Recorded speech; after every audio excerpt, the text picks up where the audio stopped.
يلا زي ما قلت لكم الطاجين انتهى ما شاء الله، هواني جيت تبارك الله.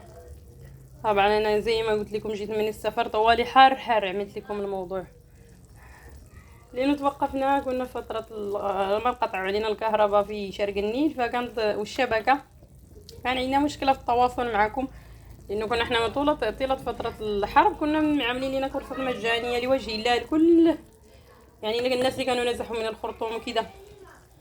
فهسي رجعنا باذن الله بعد هسي الحمد لله جينا لوطننا الحبيب المغرب، يا راي ان شاء الله باذن الله.